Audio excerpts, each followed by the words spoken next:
Innal hamdalillah nahmaduhu wa nasta'inuhu wa nastaghfiruh wa na'udzu billahi min shururi anfusina wa min sayyiati a'malina may yahdihillahu fala mudilla lahu wa man yudlil fala hadiya lahu. Ashhadu an la ilaha illallah wahdahu la syarika lahu wa ashhadu anna Muhammadan abduhu wa rasuluh. Allahumma salli wa sallim wa barik ala abdika wa rasulika Muhammad wa ala alihi wa ashabihi wa man tabi'ahum bi ihsanin ila yaumiddin. Qala Allah ta'ala fi kitabihil karim ya ayyuhalladzina amanu ittaqullaha haqqa tuqatih wa la tamutunna illa wa antum muslimun, wa ba'd. Alhamdulillah, senantiasa kita panjatkan puji dan syukur kita kepada Allah Subhanahu wa ta'ala, karena dialah satu-satunya zat yang memang berhak mendapatkan semua pujian dengan keindahan nama-namanya yang kita kenal dengan Asmaul Husna, nama-nama yang maha indah, dan dengan kesempurnaan sifat-sifat yang dia miliki, sehingga tidak ada sesuatu pun di antara makhluk ini yang menyerupai Allah Subhanahu wa ta'ala. Laisa kamitslihi syai' wa huwas sami'ul basir. Tidak ada sesuatu pun yang serupa dengan Allah Ta'ala, dan dia Allah Ta'ala maha mendengar lagi maha melihat. Kita juga memuji Allah Subhanahu wa ta'ala karena Allah Subhanahu wa ta'ala semua perbuatan-perbuatannya itu pasti didasari dengan hikmah dan ilmu yang telah sempurna, ilmu yang maha sempurna, sehingga apapun takdir yang kita terima dari Allah Subhanahu wa ta'ala, baik itu takdir yang kita merasakannya sebagai hal yang menyenangkan ataupun takdir yang kita rasakan sebagai sesuatu yang kurang menyenangkan, maka Allah berhak mendapatkan pujian, karena semuanya pasti ada hikmah. Semuanya pasti ada hikmah yang menjadikan Allah Ta'ala maha terpuji atas takdir-takdir tersebut. Demikian pula kita senantiasa berusaha meningkatkan syukur kita kepada Allah Subhanahu wa ta'ala, karena nikmat Allah Ta'ala kepada kita tiada henti-hentinya.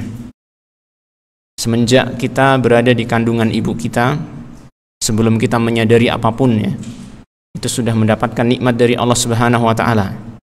Sampai pada saat ini pun kita masih mendapatkan nikmat yang sangat banyak dari Allah Subhanahu wa ta'ala.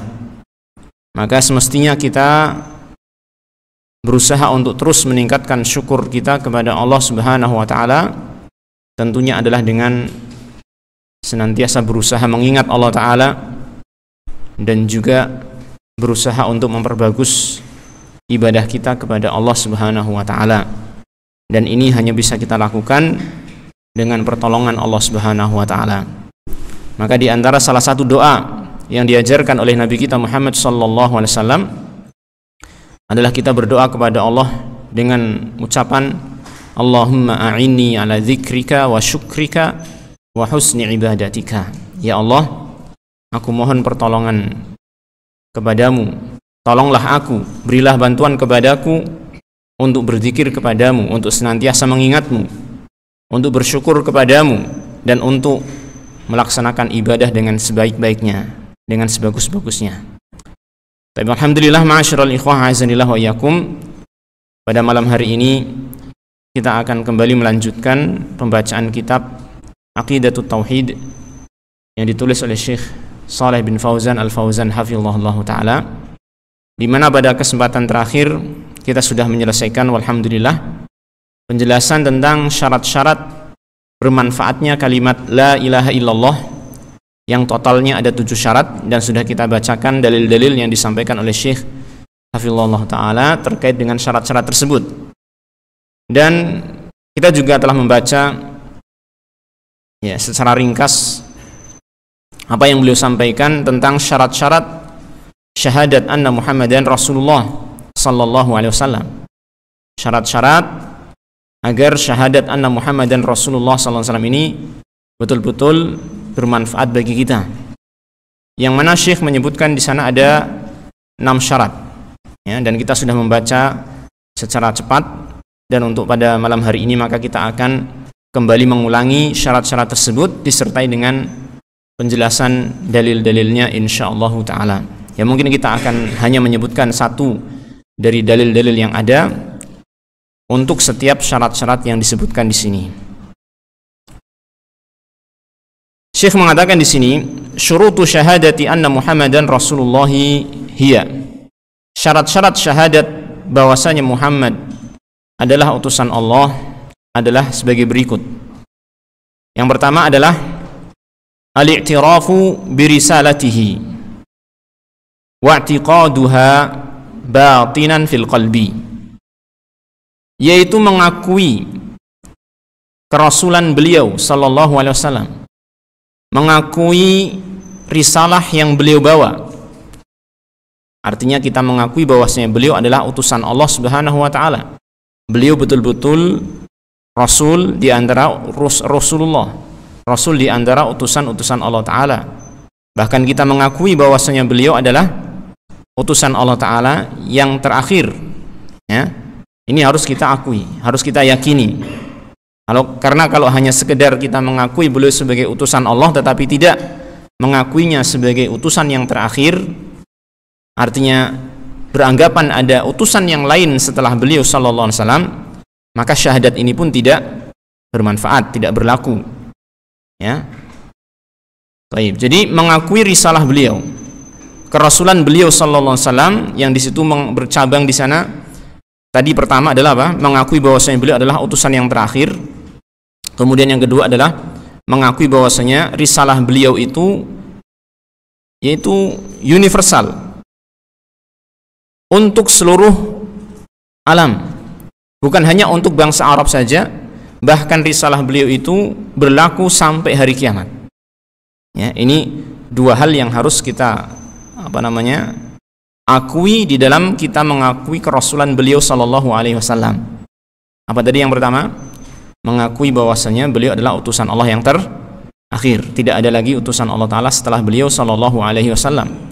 Kemudian yang kedua adalah bahwasanya risalah beliau ammah syamilah likulli alam. Ya. Risalah yang umum, universal, mencakup seluruh alam ini, yaitu dunia ini seluruhnya, semenjak beliau diutus sampai akhir zaman. Sehingga risalah beliau bukan hanya untuk bangsa Arab saja. Nah, dan ini kita mengakuinya secara batin, ya, secara batin di dalam hati kita. Mengakuinya, meyakininya secara batin di dalam hati kita. Karena memang yang namanya keimanan itu pada asalnya berasal di dalam hati kita. Ya, yang kemudian diungkapkan dengan lisan dan diwujudkan dengan anggota badan, yaitu iman. Sehingga harus ada keyakinan dalam hati. Nah, adapun di antara dalil yang mendasari poin yang pertama ini, sebenarnya dalil sangat banyak, tetapi kita ambilkan salah satu saja. Adalah hadis yang diriwayatkan oleh Imam Muslim rahimahullahu taala yang disebutkan dari Abu Hurairah radhiyallahu anhu.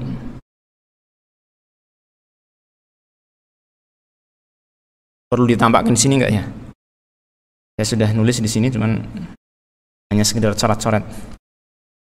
Bentar ya. Coba saya tampakkan, barangkali bisa.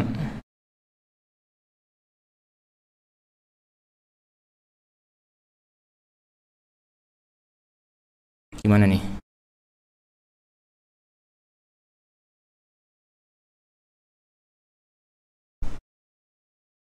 Semakin kecil.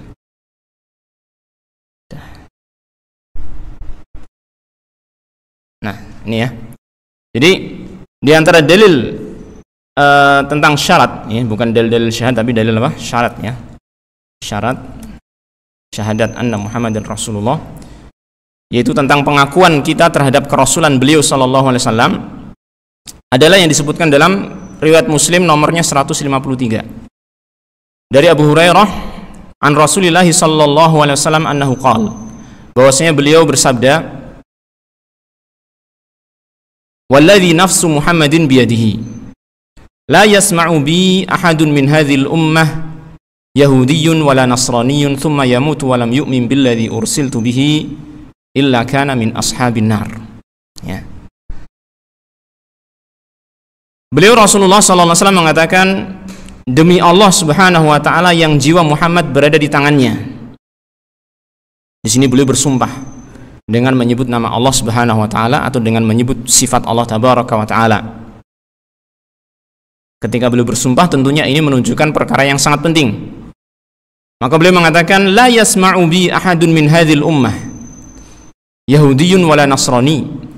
Tidaklah seorang pun dari umat ini, baik dia seorang Yahudi maupun Nasrani, yang mendengar tentang aku, thumma yamutu wa lam yu'min billadzi ursiltu bihi, kemudian dia mati dalam keadaan tidak beriman dengan risalah yang aku bawa, illa kana min ashabin nar, melainkan dia termasuk di antara penduduk neraka. Ya. Jadi di sini beliau sallallahu alaihi wasallam bersumpah menegaskan apabila ada seorang dari umat ini, umat yang dimaksud di sini adalah umat dakwah, umat yang orang tersebut atau umat tersebut hidup di masa ketika Rasulullah sallallahu alaihi wasallam sudah diangkat sebagai nabi dan rasul, maka itu adalah disebut dengan umat dakwah. Ya. Dan ini mencakup seluruh umat manusia yang hidup ketika Rasulullah SAW diutus sampai akhir zaman. Itu disebut dengan umat dakwah. Ya. Maka beliau mengatakan di sini, tidaklah seorang pun dari umat ini, baik itu Yahudi ataupun Nasrani, yang notabene mereka mengklaim diri mereka mengikuti nabi sebelumnya, ya kan? Mengikuti Yahudi mengklaim mengikuti nabi siapa? Musa, sedangkan Nasrani mengklaim mengikuti Nabi Isa. Tidaklah seorang pun dari umat ini, baik itu Yahudi ataupun Nasrani, yang dia telah mendengar tentang diriku, ya, kemudian dia meninggal dunia, dia mati dalam keadaan tidak beriman, tidak mengakui risalahku.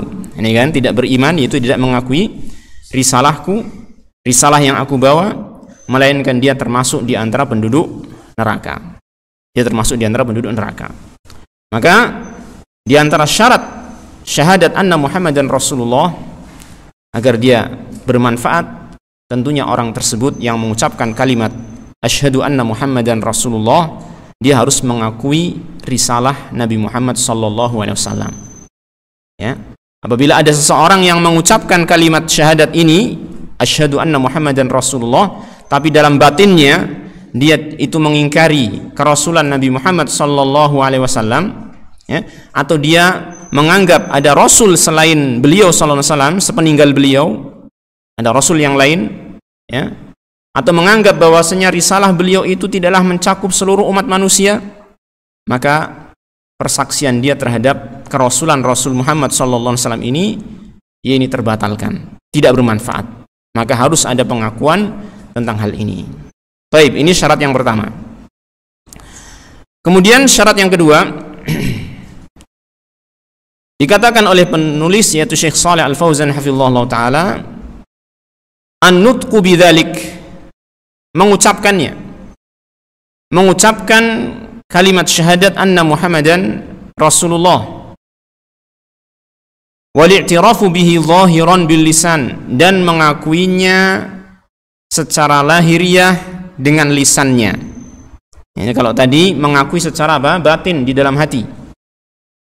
Maka sekarang harus diwujudkan dengan apa?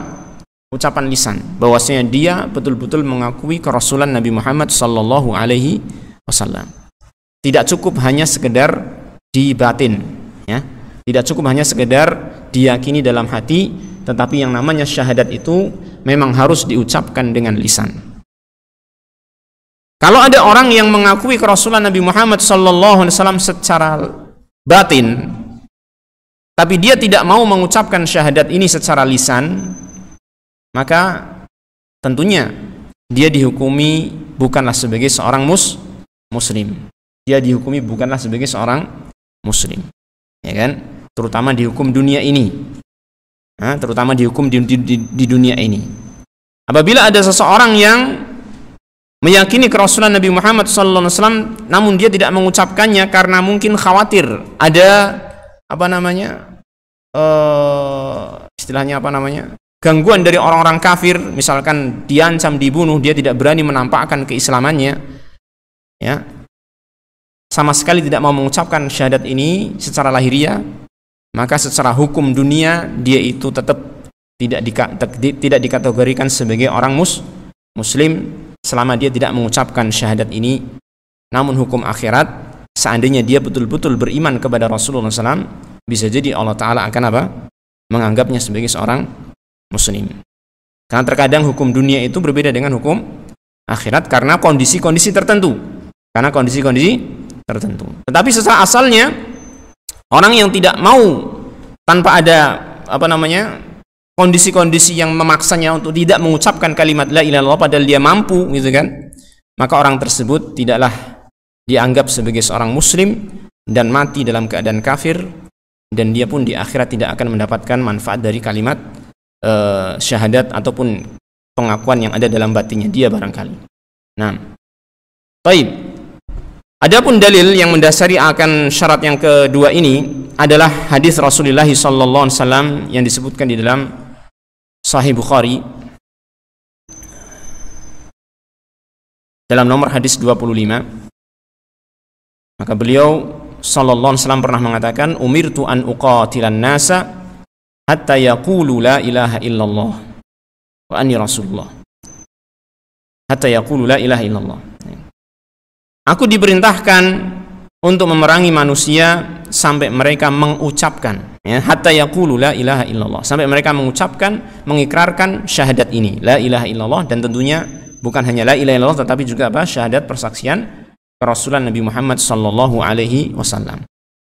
Dengan semata-mata mengucapkannya, maka orang tersebut akan tidak lagi dibolehkan diperangi, dihentikan, tidak boleh dibunuh, ya, sampai pun dia di medan perang, sebagaimana yang telah terjadi di zaman Nabi Muhammad SAW ketika itu di dalam peperangan. Itu sahabat Usamah bin Zaid radhiyallahu anhuma, dalam peperangan dia sedang menyerang seorang kafir bersama dengan orang Ansor. Jadi sahabat Usamah bin Zaid ini bersama dengan seorang Ansor, sahabat Ansor, ya, menyerang seorang yang kafir. Ketika dia terdesak orang kafir tersebut, maka dia mengucapkan kalimat la ilaha illallah, sehingga orang Ansor pun berhenti dari menyerang orang kafir tersebut. Tetapi Usamah bin Zaid menganggap orang ini berpura-pura dalam mengucapkan kalimat la ilaha illallah, sehingga dia pun membunuhnya. Kabar ini sampai kepada Rasulullah SAW, sampai kepada Rasulullah SAW, yang kemudian Rasulullah SAW marah besar. Kenapa ada orang yang sudah mengucapkan kalimat la ilaha illallah kok masih dibunuh? Ya, maka tidak boleh. Selama dia itu sudah mengucapkan kalimat la ilaha illallah, maka terhenti darinya kehalalan darah dia. Terhenti darinya kehalalan darah dia, sehingga darahnya itu menjadi haram, tidak boleh ditumpahkan. Baru setelah dia itu sudah masuk Islam, ya kan, maka di sana ada hak-hak dalam Islam yang seandainya dia tidak mau melaksanakan, bisa jadi darahnya kembali dihalalkan. Seperti misalnya seseorang yang sudah mengucapkan kalimat la ilaha illallah kok tidak mau melaksanakan ibadah salat, ya kan? Maka penguasa muslim dia berhak untuk memerintahkan orang tersebut untuk salat, memaksanya untuk salat. Kalau dia dipaksa untuk salat tidak mau selama beberapa hari, misalkan gitu ya, 3 hari, maka dia harus dibunuh. Walaupun dia sudah mengucapkan kalimat la ilaha illallah. Karena dalam Islam ada hak-hak yang harus dipenuhi. Demikian pula meskipun dia sudah mengucapkan kalimat la ilaha illallah tetapi dia menolak menunaikan zakat, ya kan, menolak menunaikan zakat. Sedangkan mereka adalah satu kelompok yang memiliki kekuatan misalnya. Ya, satu kaum yang memiliki kekuatan sudah mengucapkan la ilaha illallah tetapi tidak mau menunaikan zakat. Maka itu pun berhak untuk diperangi lagi walaupun sudah mengucapkan kalimat la ilaha illallah, karena di sana ada hak-hak dalam Islam. Dan inilah yang dilakukan oleh sahabat Abu Bakar As-Siddiq radhiyallahu anhu ketika Rasulullah SAW telah meninggal dunia, ya, kemudian ada orang-orang yang dahulunya menunaikan zakat kepada Rasulullah SAW, kemudian ketika Abu Bakar As-Siddiq yakni menjabat sebagai khalifah, orang-orang tersebut tidak mau membayar zakat lagi, ya. maka Abu Bakar memerangi mereka. Ala kulli hal, di sini kita lihat dalam hadis tadi, hadis riwayat Bukhari, bahwasanya Rasulullah SAW mengatakan, umirtu an uqatilan nas hatta yaqulu, sampai mereka mengucapkan. Sehingga yang namanya syahadat, ya, dia harus diucapkan. Tidak mungkin syahadat itu tidak diucapkan, kecuali bagi orang yang memang tidak mampu mengucapkan kalimat. Artinya orang itu adalah orang yang bisu, maka itu dimaafkan, ya, karena dia tidak mampu mengucapkan kalimat tersebut. Baik, ini syarat yang kedua. Selain adanya keyakinan dalam hati, maka juga harus ada apa? Ucapan dengan lisan. Kemudian yang ketiga, di antara syarat bermanfaatnya syahadat anna Muhammadan Rasulullah adalah al-mutaba'atu lahu. Ya, harus ada sikap mengikuti Rasulullah sallallahu alaihi wasallam. Kita harus mengikuti, meneladani Rasulullah sallallahu alaihi wasallam. Apa maksud dari mutaba'ah? Yaitu bi an ya'mala bima ja'a bihi minal haqqi wa yatruka ma naha anhu minal batili. Yaitu yang disebut dengan mutaba'ah, mengikuti Rasulullah SAW adalah mengamalkan apa saja yang beliau bawa berupa kebenaran dan meninggalkan apa saja yang beliau larang berupa kebatilan-kebatilan. Ya, jadi kita mengikuti Rasulullah SAW, kita taat kepada beliau SAW, ya, ini melaksanakan perintah-perintah beliau sallallahu alaihi wasallam dan meninggalkan larangan-larangan beliau sallallahu alaihi wasallam. Dan sebisa mungkin kita juga berusaha meneladani beliau sallallahu alaihi wasallam dalam perkara-perkara yang mungkin itu bukan suatu hal yang wajib, maka ketika kita laksanakan perkara tersebut dengan niat untuk meneladani Rasulullah sallallahu alaihi wasallam, maka kita akan mendapatkan pahala atas mutabaah kita kepada Rasulullah sallallahu alaihi wasallam, ya. Kemudian tentang dalil perkara yang ketiga ini adalah apa yang Allah Subhanahu wa taala sebutkan di dalam surat Ali Imran. Dalam surat Ali Imran ayat 31, di mana Allah Subhanahu wa taala berfirman, "Qul in kuntum tuhibbunallaha fattabi'uni yuhibbukumullahu wa yaghfir lakum dzunubakum wallahu ghafurur rahim." Ya, ini dalilnya tentang mutabaah, kewajiban kita mengikuti Rasulullah sallallahu alaihi wasallam. Allah sebutkan dalam surat Ali Imran ayat 31. Katakanlah wahai Rasul kepada umatmu, in kuntum tuhibbunallah, apabila kalian benar-benar mencintai Allah Subhanahu wa taala, fattabi'uni, maka ikutilah aku. Kalau kalian benar-benar mencintai Allah Ta'ala, maka ikutilah aku, yaitu siapa? Nabi Muhammad sallallahu alaihi wasallam. Ini menunjukkan bahwasanya syahadat la ilaha illallah yang ini berkonsekuensi kita mencintai Allah Ta'ala sebagaimana yang kita pelajari dalam syarat-syarat la ilaha illallah, yaitu syarat yang ketujuh adanya mahabbah, gitu ya, mencintai Allah, mencintai kalimat ini dan lain sebagainya. Maka syahadat la ilaha illallah ini tidak bisa lepas dari syahadat anna Muhammadan Rasulullah. Ya, barang siapa yang telah mengikrarkan syahadat la ilaha illallah, mau tidak mau dia juga harus mengikrarkan syahadat anna Muhammadan Rasulullah. Sehingga barang siapa yang mencintai Allah Tabaraka wa Ta'ala, maka dia harus membuktikan cintanya tersebut dengan apa? Ittiba, dengan mengikuti Rasulullah sallallahu alaihi wasallam. Qul in kuntum tuhibbunallah fattabi'uni. Katakanlah ya Rasul sallallahu alaihi wasallam, jika kalian betul-betul mengikuti, jika kalian betul-betul mencintai Allah, maka ikutilah aku. Kata para ulama, ayat ini merupakan ayat mihnah, ayat ujian. Ya, ayat ujian, ayat yang merupakan ujian bagi siapa saja orang yang mengklaim memiliki cinta kepada Allah Subhanahu wa taala. Ya, yang namanya ujian itu membutuhkan apa? Bukti, membutuhkan bukti. Kalau kamu betul-betul mencintai Allah, buktikan coba, mana buktinya?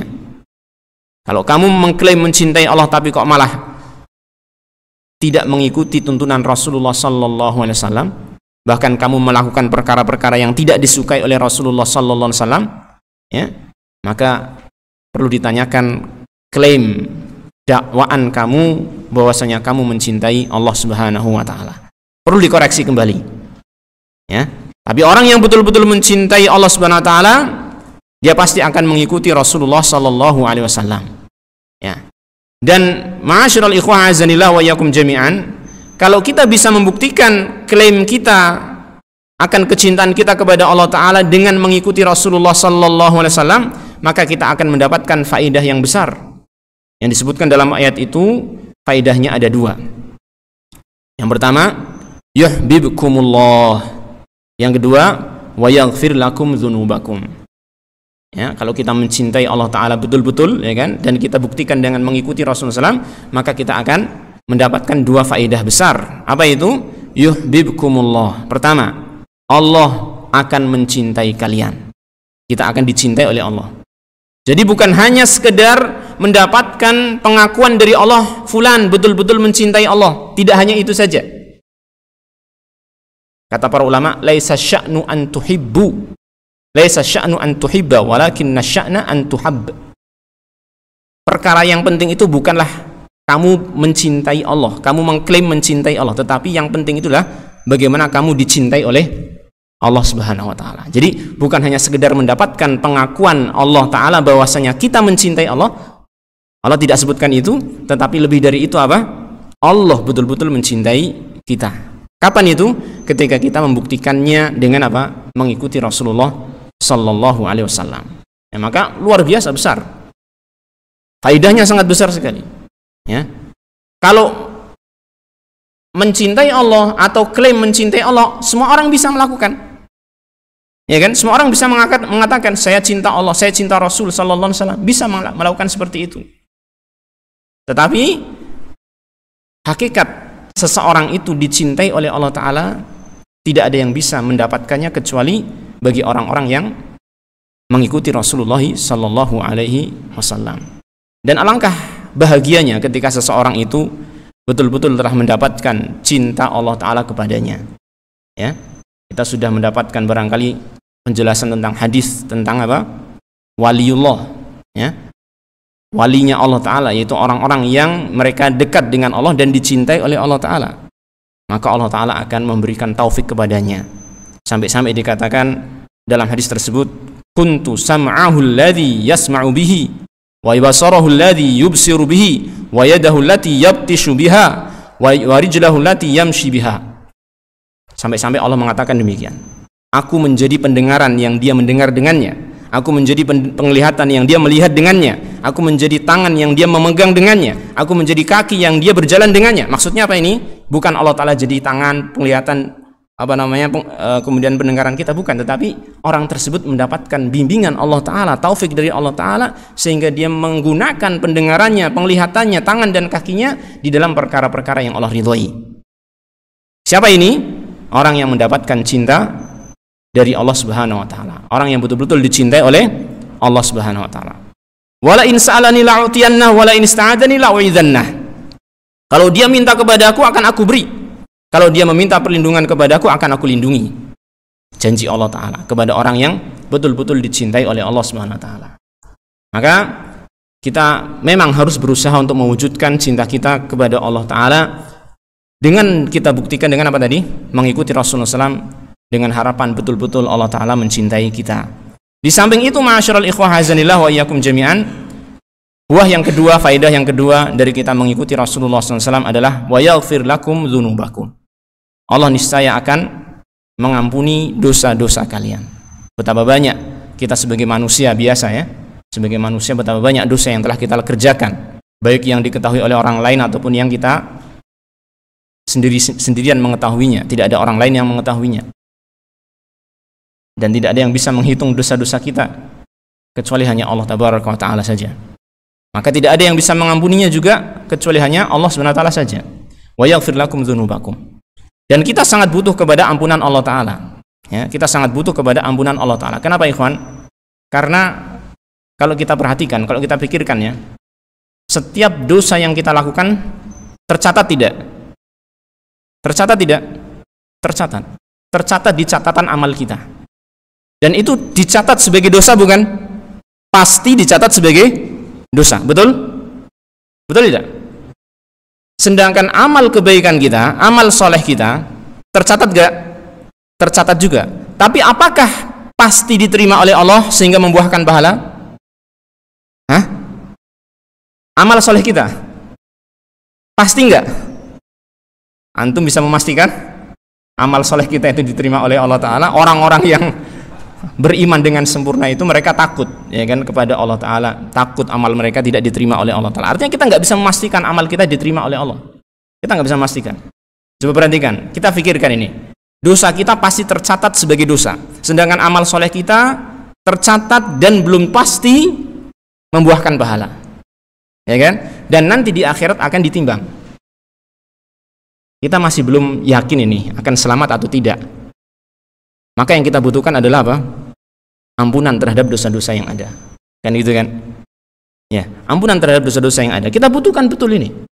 Sehingga di antara perkara-perkara yang sangat penting untuk meraih ampunan Allah Ta'ala adalah kita berusaha dengan sungguh-sungguh mengikuti jejak dan jalan Rasulullah SAW.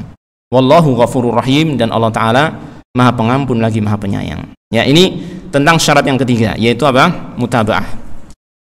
Adapun syarat yang keempat adalah tasdiquhu fima akhbar. Membenarkan beliau sallallahu alaihi wasallam di dalam apa saja yang beliau khabarkan, di dalam apa saja berita-berita yang beliau sampaikan. Ya. Kalau yang poin ketiga tadi terkait dengan apa? Perintah dan larangan. Ya, terkait dengan perbuatan-perbuatan, perintah dan larangan, maka kita ikuti Rasulullah sallallahu alaihi wasallam. Adapun yang keempat ini terkait dengan kabar berita yang beliau sampaikan. Ya. Maka kewajiban kita, ya, untuk memenuhi syarat persaksian kita terhadap syahadat anna Muhammadan Rasulullah adalah kita harus membenarkan semua berita-berita yang beliau sampaikan selama hal itu betul-betul sahih dari beliau. Saya katakan selama hal itu betul-betul sahih dari beliau, karena kalau kita lihat tentang hadis, ya, hadis yang datang dari Rasulullah SAW itu, maka di antaranya ada hadis-hadis yang dhaif, lemah, ada hadis yang apa? Dhaif jiddan, ada yang palsu dan lain sebagainya. Maka yang kita maksud di sini adalah ketika kita sudah mengetahui itu betul-betul datang dari Rasulullah SAW, berita itu betul-betul datang dari Rasulullah SAW, maka kewajiban kita adalah apa? Membenarkan berita tersebut, tidak ragu akan kebenaran berita tersebut. Ya, minal ghuyubil madiyati wal mustaqbalah, baik itu berita berkaitan dengan perkara-perkara ghaib yang telah terjadi, yaitu masa lalu, seperti kisah-kisah zaman dahulu, seperti misalnya kisah diciptakannya Nabi Adam, ya kan? Kemudian kisah tentang para nabi-nabi setelahnya, Nabi Nuh, Nabi Hud, Nabi Saleh dan lain sebagainya. Bahkan sampai ada kisah antara perdebatan antara Nabi Adam dengan Nabi Musa alaihi wassalatu wassalam, ya kan? Kemudian ada juga kisah tentang apa? Nabi Musa yang memukul malaikat maut. Pernah dengar? Ya, itu kisah-kisah yang sahih dari Rasulullah SAW, maka wajib untuk kita benarkan. Tidak perlu kita pertanyakan, masa sih, gitu kan? Bagaimana mungkin? Tidak perlu kita pertanyakan demikian. Selama itu betul-betul dari kabarnya Rasulullah SAW. Termasuk juga kejadian-kejadian zaman dahulu di mana ada sebagian binatang yang bisa berbicara, ya kan? Atau bayi yang bisa berbicara, ya. Maka kita harus membenarkan kisah-kisah selama itu betul-betul disampaikan oleh Rasulullah SAW.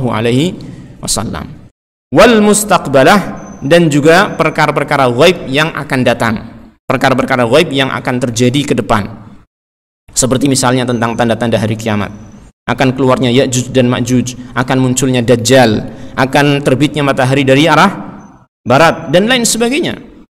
Kita harus percaya itu semua, ya kan? Dan juga perkara-perkara ghaib yang memang di alam ghaib, ya, seperti misalnya apa? Malaikat, adanya jin, ya.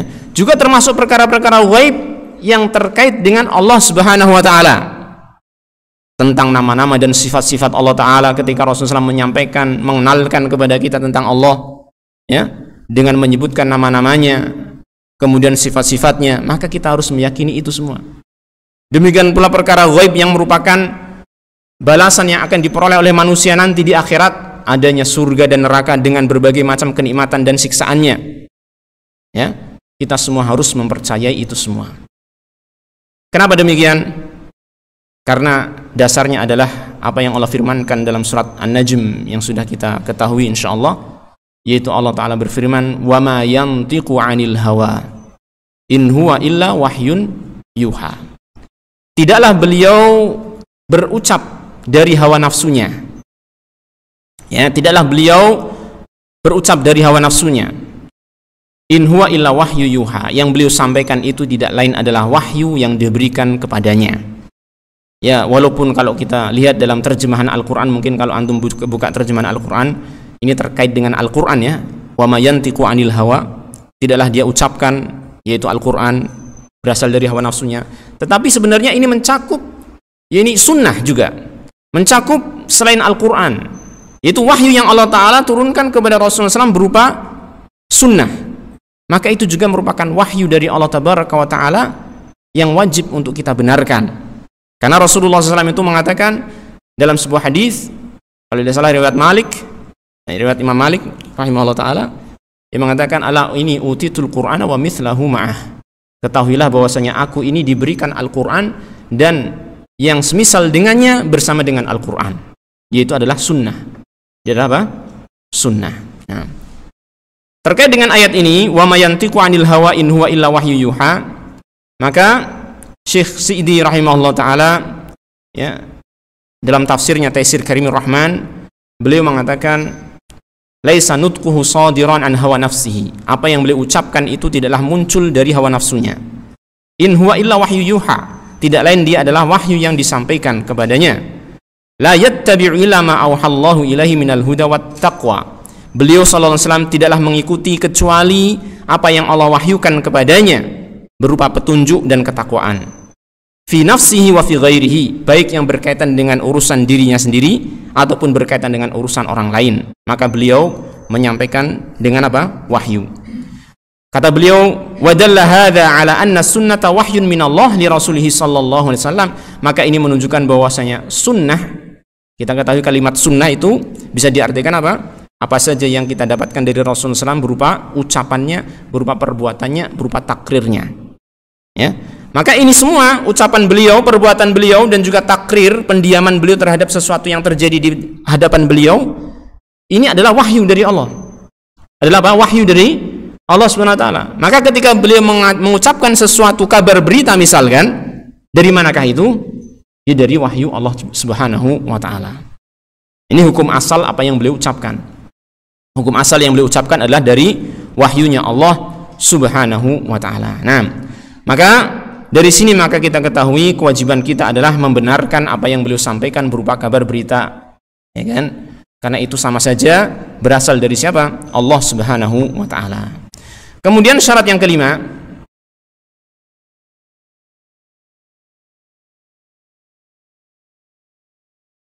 masih 3 menit.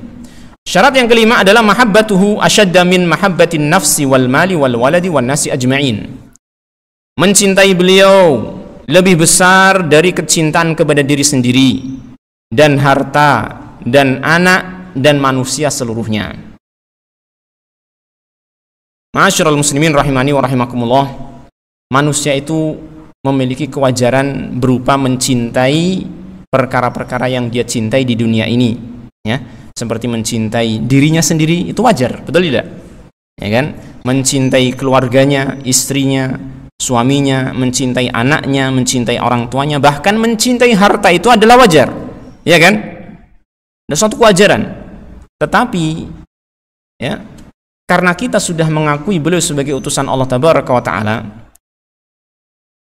dan kita juga sudah mengakui bahwasanya syahadat, mengakui bahwasanya la ilaha illallah, yang diantara syaratnya adalah mencintai apa? Mencintai Allah Ta'ala, mencintai kalimat la ilaha illallah, mencintai konsekuensi dari kalimat la ilaha illallah, termasuk juga mencintai orang yang menegakkan kalimat la ilaha illallah. Dan yang paling besar, yang paling utama diantara orang-orang yang menegakkan kalimat ini adalah siapa? Rasulullah SAW. Maka kewajiban kita adalah mencintai beliau, ya, sehingga diantara kewajiban kita terhadap syahadat la anna Muhammadan Rasulullah adalah mencintai beliau dengan kecintaan yang besar. Kecintaan yang besar. melebihi kecintaan kita kepada segala sesuatu di dunia ini. Ya. Tentunya kecintaan ini tidak sama dengan kecintaan kita kepada Allah Subhanahu wa taala, karena kecintaan kita kepada Allah adalah apa? Cinta ibadah, seperti yang telah kita sampaikan, kita singgung sedikit pada pertemuan yang lalu. Tetapi cinta kita kepada Rasulullah sallallahu alaihi wasallam adalah tabi', mengikuti cinta kita kepada Allah Subhanahu wa taala. Maka kita mencintai beliau sallallahu alaihi wasallam lebih dari mencintai diri kita sendiri, lebih dari mencintai harta, lebih dari mencintai anak kita, lebih dari mencintai seluruh manusia.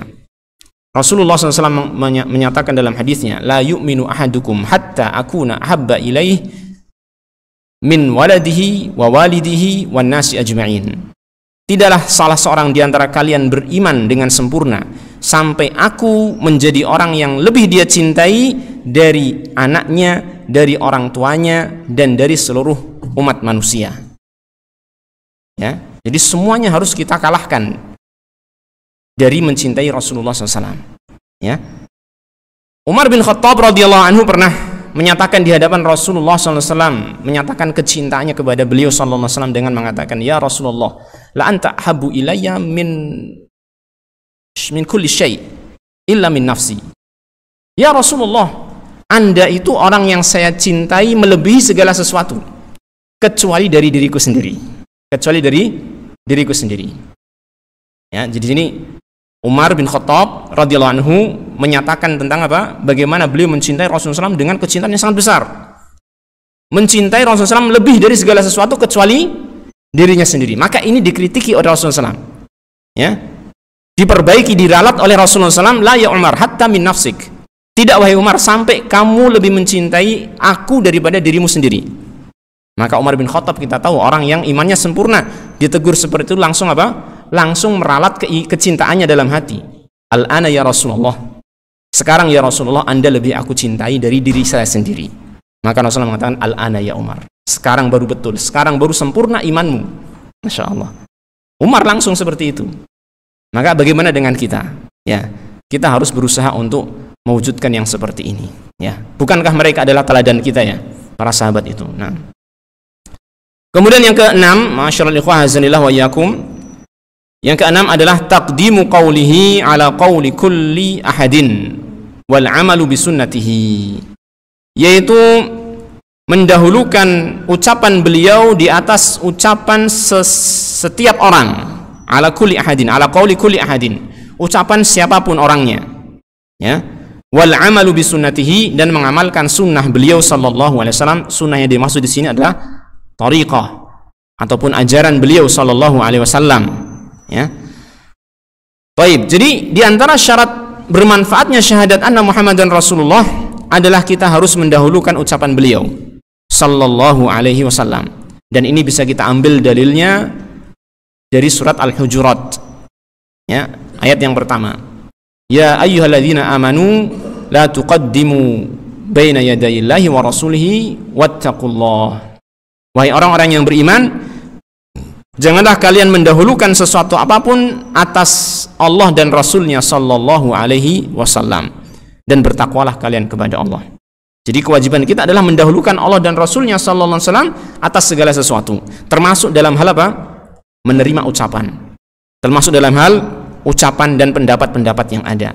Maka ketika kita mendapatkan para ulama yang kita hormati, para ulama yang kita muliakan, para ulama yang kita jadikan panutan dalam madhab-madhab kita misalkan, kok ternyata jelas-jelas bertentangan dengan hadis Rasulullah SAW, maka hendaknya kita tetap memuliakan ulama tersebut, tetapi kita mengambil, mencontoh atau mengikuti siapa? Rasulullah SAW. Tidak mendahulukan ucapannya para ulama tersebut atas hadis Rasulullah SAW. Nah, ini seperti ini hendaknya yang kita lakukan. Ya, sehingga kita dapati ya di antara para ulama tersebut, para ulama yang dijadikan panutan dalam madhab, baik itu Imam Abu Hanifah, Imam Malik, Imam Syafi'i, Imam Ahmad rahimahumullah taala, mereka semua sepakat bahwasanya secara makna bahwasanya apabila ada pendapat mereka yang bertentangan dengan hadis Rasulullah SAW, maka hendaknya mereka, yaitu para pengikut ini, lebih mengutamakan mengambil hadis Rasulullah SAW dan meninggalkan pendapat-pendapat para ulama tersebut yang menyelisih hadis Rasulullah SAW. Namun tentunya ya, ketika kita memilih, ketika bertentangan seperti ini hadis Rasulullah SAW, tidak boleh kita ini menjelek-jelekan para ulama tersebut, karena kita tetap menghormati mereka sebagai para ulama panutan kita ya. Ini ma'asyiral ikhwah azanillah wa iyyakum jami'an, 6 syarat ya tentang berlakunya syahadat anna Muhammadan Rasulullah sallallahu alaihi wasallam, yang kita berusaha dengan memohon pertolongan Allah tabaraka wa taala untuk bisa mewujudkan syarat-syarat ini dan juga syarat-syarat la ilaha illallah dalam diri kita. Semoga Allah taala memberikan kemudahan dan taufiknya kepada kita semua, amin ya rabbal alamin.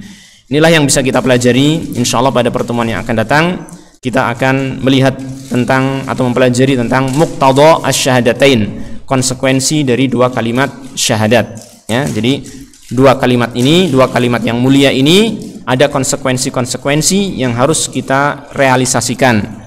Dan apa itu konsekuensinya? Maka nanti kita akan pelajari hal tersebut insyaallah taala. Kita akhiri wa sallallahu wasallam ala nabiyyina Muhammadin wa ala alihi wa sahbihi ajma'in wa akhiru da'wana alhamdulillahi rabbil alamin.